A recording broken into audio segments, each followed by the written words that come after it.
Welcome in to Outkick the show. I am your fearless leader, Clay Travis. Things did not go spectacularly well on my beginning with Facebook, so I appreciate everybody hanging out there with me. Been a lot that has happened in the universe since we last did an Outkick the show. I have been out in Las Vegas. I was having a good time. I did the Adam Carolla show as well as the Rubin Report podcast. I would encourage both of you guys to go check that out. This is a new DBAP shirt that we have that we made in honor of CNN. We making fun of the CNN logo. One of you, I don't remember who exactly the idea was, but one of you had the idea to make a logo that looked similar to the CNN logo. And so we have managed to do that. So I would encourage you guys, you can go buy those shirts. It's a DBAP shirt in the CNN logo. I encourage you guys to go check that out. Go buy those. And you can go to Outkick.com and see those and buy them and consume them to your heart's consent. Again, DBAP shirts, they're new up on Outkick. So much to get to. Again, I'd encourage you guys to go watch the Rubin Report show. I would encourage you guys to go check out the Adam Carolla podcast as well. I'm early today because I got to go run around and do a bunch of different things this afternoon. I'll also do a Friday show. Usually we don't do a Friday show, but because I missed Tuesday and Wednesday, we'll do that. So, Outkick the show is presented by Oddshark. Go to Oddshark for all your gambling and informational related needs. I also want to tell you to make sure that you go to Alumni Hall right now. AlumniHall.com. You get 15% off and free shipping on everything if you use the code OUTKICK. Go to Outkick and use the code OUTKICK and you will be off and running there. All the different gear you could possibly want at AlumniHall.com. 20% off if you use that code. As well, the home loan expert will take care of you. If you've got a rate in the 4s, mortgage right now, people are starting to close these. If you use the name Clay Travis or you say you're with Outkick, you get a free year's VIP membership as part of closing your mortgage with them. Go to thehomeloanexpert.com. Whether you need to get pre-qualified, whether you need to refi, it's coming up on the holiday season. It's time to save a lot of money. I know you're going to be buying a lot of presents. I know you're going to be spending more money on travel and kids and family than probably you would like. Why not go ahead and lock in a great rate that's going to save you a substantial sum of money in advance of Thanksgiving, Christmas, and New Year's, and then treat yourself to a vacation. Okay, boys and girls, I want to start with this story, which I think is not getting as much attention as it should be. Jim McElwain. This Jim McElwain story to me is unbelievable. This story is unbelievable. And to me, I think that it is an unbelievable story in general. And by the way, we've got to do something about Periscope. They watch this. They've got to do something about blocking people. They have got to do something about blocking people and giving me the ability to, it's unbelievable. And I don't know exactly what's going on, but I'm going to reach out to the Periscope people. They should be ecstatic because Twitter stock is up like 20% today, so I'm making a lot of money off of it. But this is, they got to do something about this. They should have a banned name list. They should have certain things that shouldn't happen. And I got him, but I shouldn't have to spend time on this show. I'm going to reach out to Periscope today. I shouldn't have to spend time on a show dealing with a situation like that. I mean, it should just be, it shouldn't happen. And I'm going to have to talk to the Periscope people about that. It's a flaw to the entire system. So let's talk about Jim McElwain. To me, Jim McElwain, is making it up about the death threats. Now, let me take a step back. I get death threats every week. Okay. I get death threats every day, every week, just about.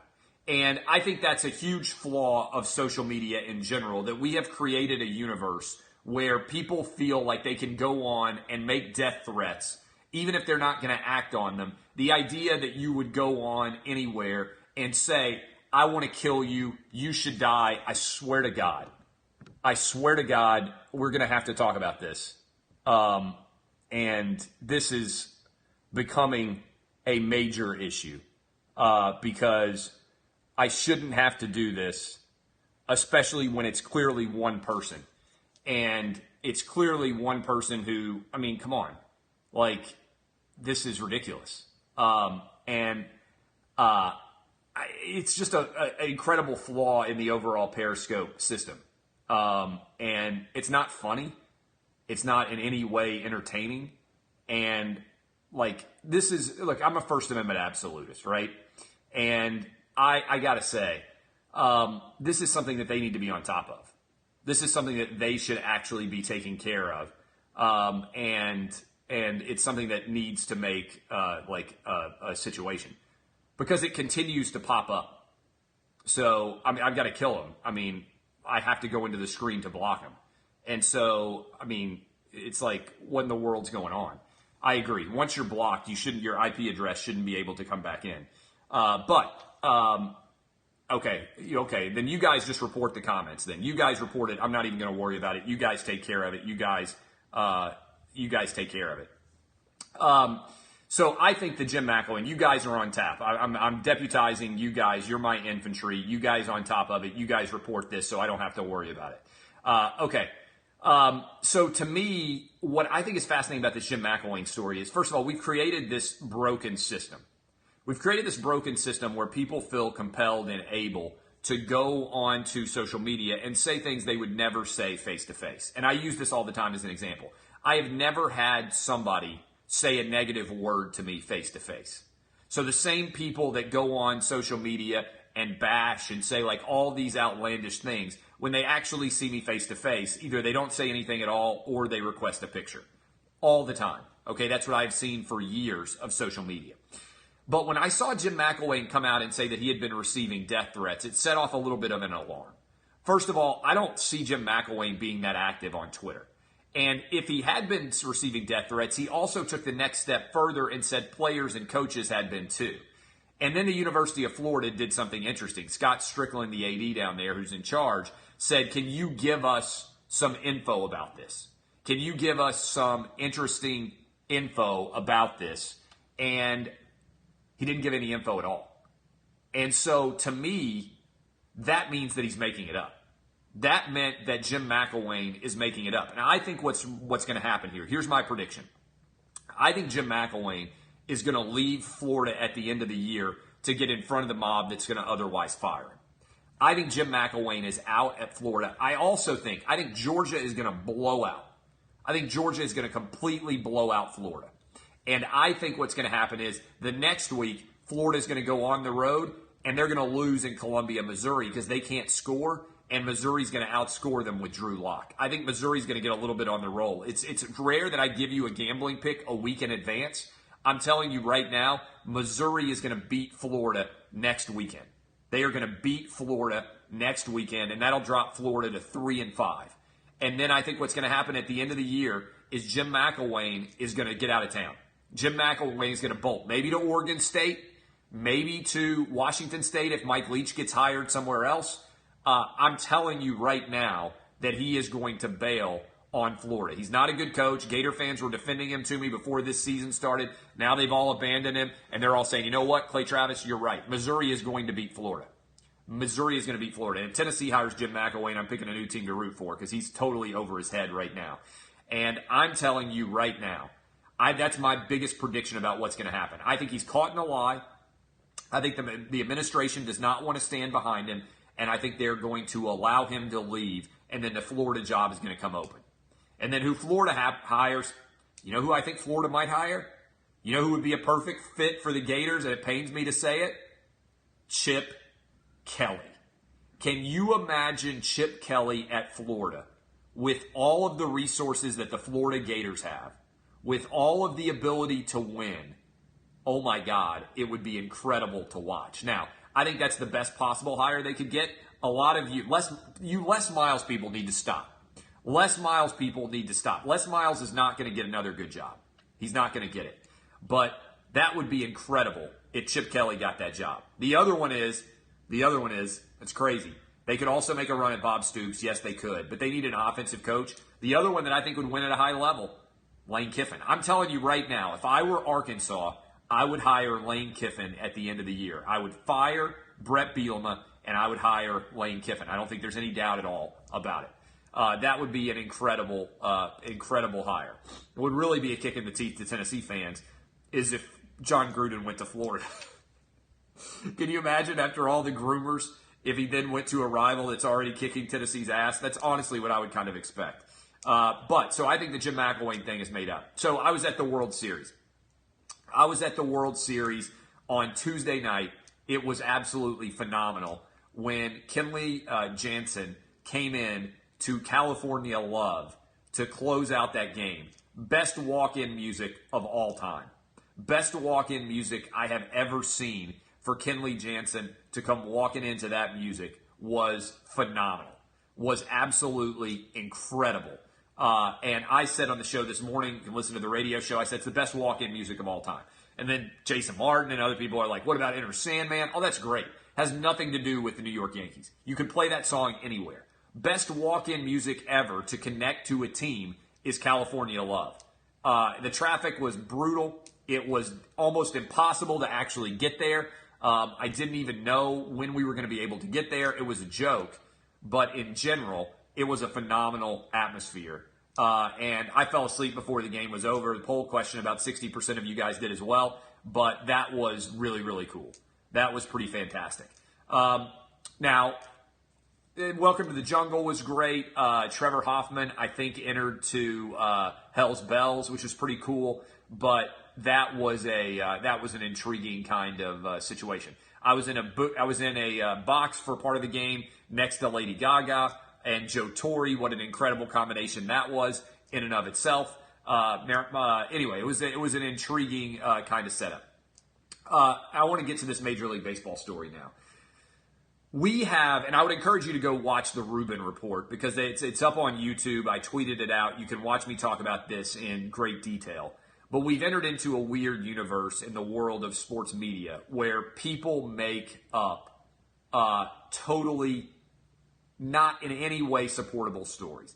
So this guy, and I wouldn't know him if I saw him. You wouldn't know him if you saw him either. And if you watch the Rubin Report, thanks for the feedback. You can go check it out. I think you guys will enjoy it.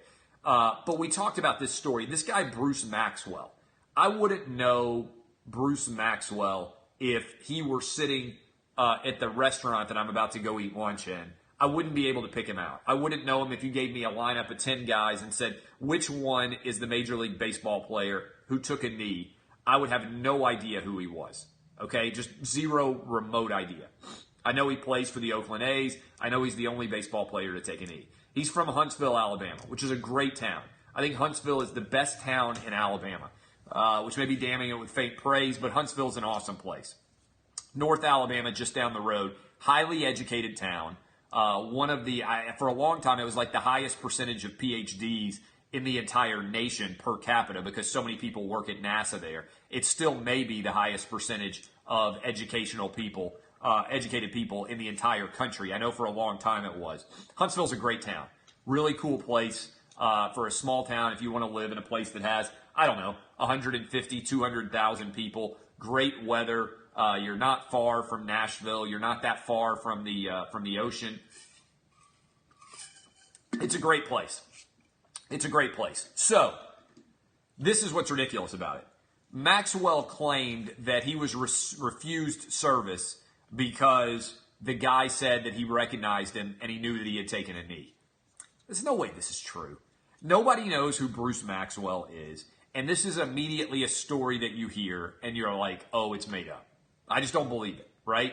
And everybody runs with these stories as soon as they come out, and then the waiter got interviewed, and he said, wait a minute, I didn't even know who Bruce Maxwell was. There were 3 people there. I asked for IDs, and I refused to serve one of them because their ID was expired. And so as a result, Bruce Maxwell and this crew decides to say, you know what, we were refused service because of the kneeling for the anthem. It's not true. It goes everywhere. The media reports it, and it's just another Michael Bennett story. It's just another story that appears to be entirely made up, that the media wants to believe is true because it fulfills their worldview. We don't have a skeptical media at all. I get called racist and sexist and every word you can possibly imagine because I actually step back and say, let's wait for the facts. Before we decide that Michael Bennett was racially profiled, like he alleges, let's hear what the police say. The 2 minority Hispanic police officers and the minority black police officer. Let's actually wait for the 190 different videos of this incident to go public to see whether or not there's any legitimacy to this. But nobody waits. Everybody in the sports media immediately believed, oh, you know what? Michael Bennett's telling the truth, even though there was no evidence to support his claim other than his story. Now the same thing happened with this guy, Bruce Maxwell, and I have to look at the piece of paper because I don't even know who Bruce Maxwell is, like everybody else out there. Be skeptical. There's always 3 sides to a story. Your side, the other side, and the truth. And that's what you learn early on in the legal process. No, don't ever take one person's version of the truth and accept it without questioning it at all. And so what's amazing about it is the sports media, by and large, the media as a whole too, but the sports media in particular, is so biased towards believing that racism is always to blame, that sexism is always to blame, that nobody pushes back on the other side with the possible exception of me and says, let's wait for the facts. Before we decide that Ryan Lochte is an awful human being, let's wait for the facts of what happened in this story. Before we decide that Peyton Manning is guilty of sexual assault, let's wait for the facts. Before we decide that Michael Bennett was racially profiled, let's actually wait for the facts. And what's crazy about all of this is I'm proven right time after time because I actually go to the original documents and because I actually wait and review what legitimately happened. And so it's crazy to me. It's crazy to me that we're in this backwards universe where people don't seem to have any idea what's going on, and they just want to, you're right, everybody just wants to blame the white guy. Doesn't matter what happened, doesn't matter who's to blame. Cam Newton gets in trouble for yelling at a female police officer, a female reporter. Michelle Beadle comes on Sports Nation and says, just shut up and listen, white men. It's a different kind of universe. It's a different kind of universe that we're living in right now. And what we've done, and I don't know that the left really understands this, what we have done is we have gone from a situation where you didn't believe a black guy because he was black to a new situation where you believe a black guy because he's black. That's just another form of racism. It's a positive form of racism. It's in the favor of a black person. But we have gone from, you can't question a black guy who claims that he was discriminated against for racial reasons, because if you question him, then that means you support racism and you're racist. Wait a minute. What are you talking about? And the same thing has happened with women and sexual assault. Every woman that says that she was sexually assaulted now, if you say, you know what, when I look at the evidence, I don't actually believe that she was sexually assaulted, like I did with the domestic violence claim of Ezekiel Elliott. I looked at all the evidence and I said, you know what, I don't think he should be suspended by the NFL.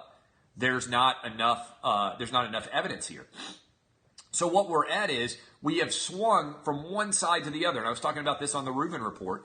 We have swung wildly right over fair and impartial justice from racist, sexist world to everybody who's black and female and is telling a story is telling the truth because they're black and female, and if you question them, then you're racist and sexist. And that's not reasonable either. And the truth of the matter is we need to be somewhere in the middle where you actually look at facts. And that's what I do, and it drives people crazy. It's a modern day left-wing McCarthyism, there's no doubt, where everybody goes out there. And like I said, the first person to claim that somebody is racist or sexist as part of an argument loses that argument in my mind. I think it's indefensible at that point. All right, let me make you rich. The gambling picks came back with a bang. It's a pendulum swing. It is a pendulum swing. It's exactly right. And I use this analogy, and pendulum's been swinging this way for a long time. It started, I think, in the 90s with the OJ. I use this analogy because we were talking about OJ getting released from prison. I said OJ was not guilty because lots of black men had been considered guilty who were not guilty in the 50s and the 40s and the 60s. So O.J. Simpson got off for murder. He killed 2 people because he alleged of racism, and racism existed back then. And now, at some point, I hope that we settle back in reasonable territory where I don't feel like I have to make a decision about, like people are out there like, oh, you got a ban To Kill a Mockingbird because the word choice makes me upset. We've created an entire industry of people that believe they can't handle words. If somebody says something mean, then I've got to curl up in the fetal position and I'm not capable of handling it. I was talking about this on my show. When I say I got woke. I need to get a woke shirt. All right. I got woke when I saw the Missouri protest happen. When we saw the Missouri protest happen, I said, man, this story deserves to be covered. This story deserves to be covered because these guys are protesting for 3 reasons. 1, somebody off campus in a red pickup truck allegedly yelled a racial slur to a guy. 2, there was a poop swastika. 3, one person walking through campus was allegedly saying something about a racial slur. For that, we had a hunger strike, a football team refusing to play, and the University of Missouri has since lost 35% of its enrollment. We also lost the president and the chancellor of the university. And that was because no one was willing, other than me, to stand up to the protesters and say they were full of shit. I don't say people are full of shit because of their race. I say people are full of shit when I look at the evidence and I say they're full of shit. And the example I used was, I went to college in Washington, D.C. I went to GW. We had a huge Jewish population. I had a Jewish roommate. I had a couple of Indian roommates. I had a pretty diverse campus, right? So when we were off campus, living in Washington, D.C., if somebody had pulled up next to us as we were walking off campus and they had yelled a racial slur against Indian people, or they had yelled that Jewish people suck, right? Some sort of anti-Semitic slur. There's no way that the 4 of us in my dorm, in my room, would have thought, you know what we need to do? We need to go back and talk to the police, to the university president and have him do something about this.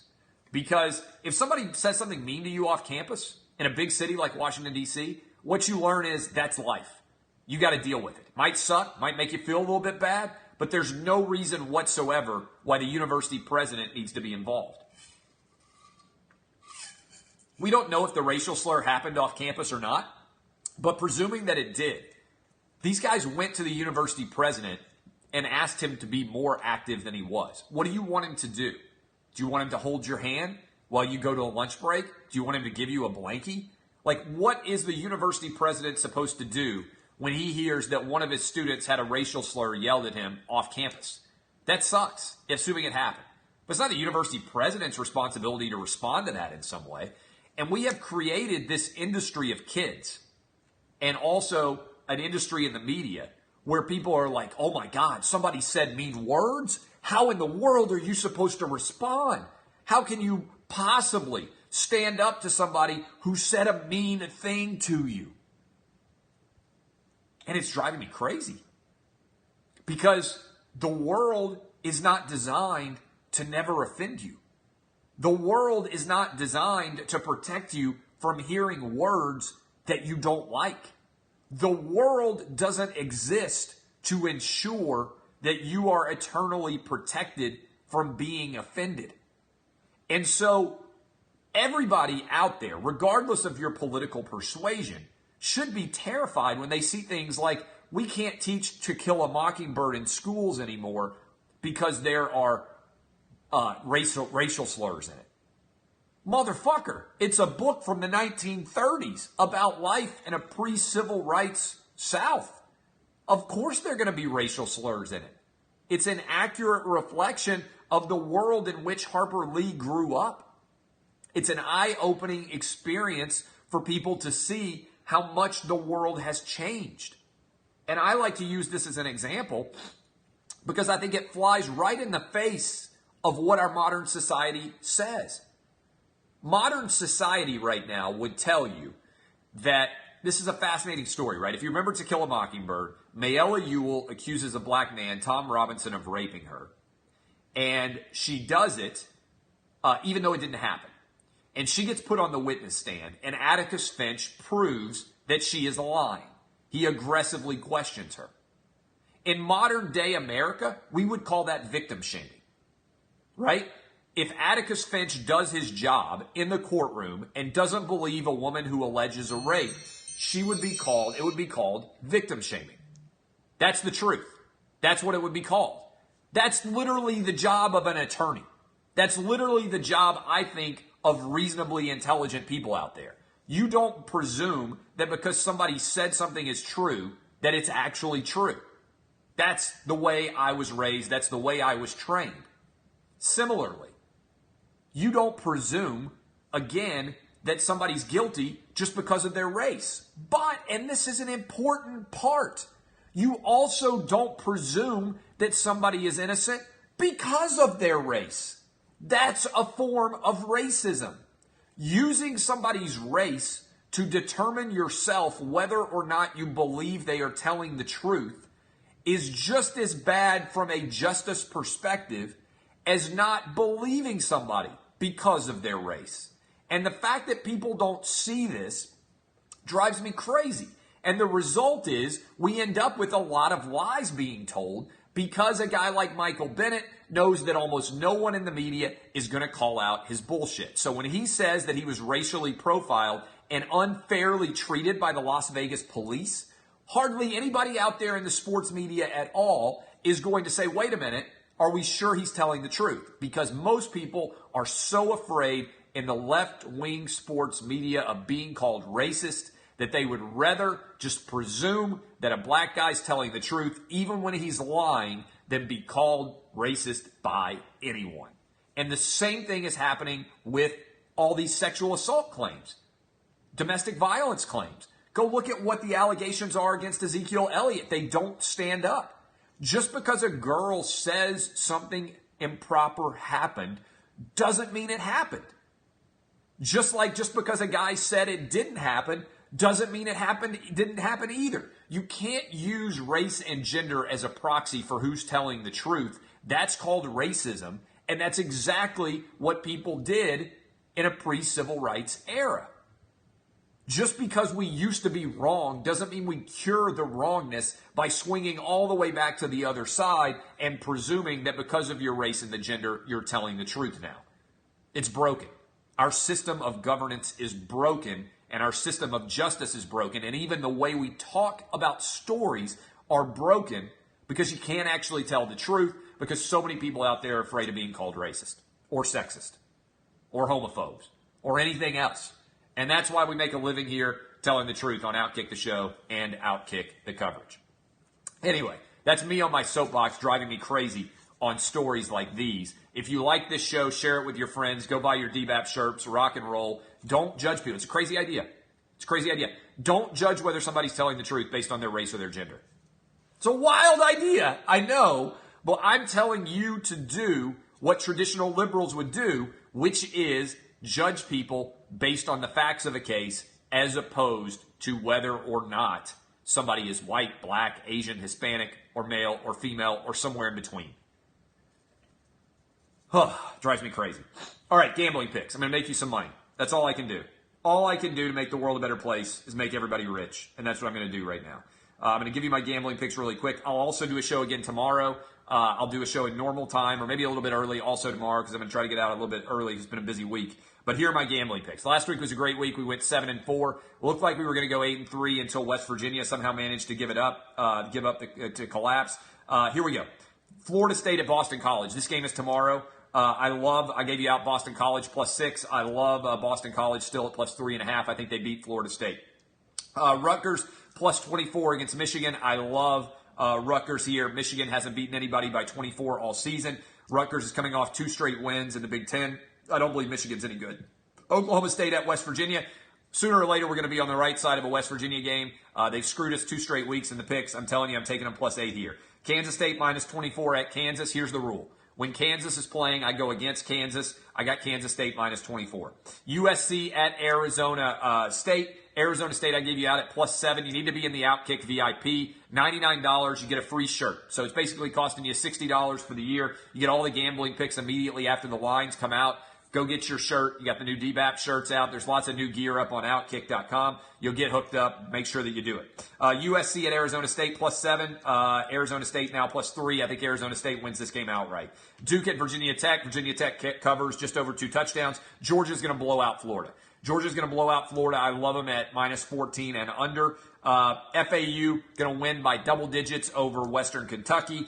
Penn State +7 at Ohio State. I think they cover. Tennessee at Kentucky. My blood bank guarantee is the under 46. And I also love Vandy at South Carolina, the under 46.5. Now, one more thing. I'm going to start to give you out my 4-game parlay. Here's my special 4-game parlay. Vandy at South Carolina, the under. Tennessee at Kentucky, the under. FAU -7 at Western Kentucky. And Georgia -13.5 versus Florida. Go get rich, boys and girls. I appreciate all of you. Apologies for being early today, but it's just been a crazy week. I've been traveling. I've been all over the place. Got a busy afternoon, so I'm not going to be able to do the show normally at 3 Eastern like I normally do.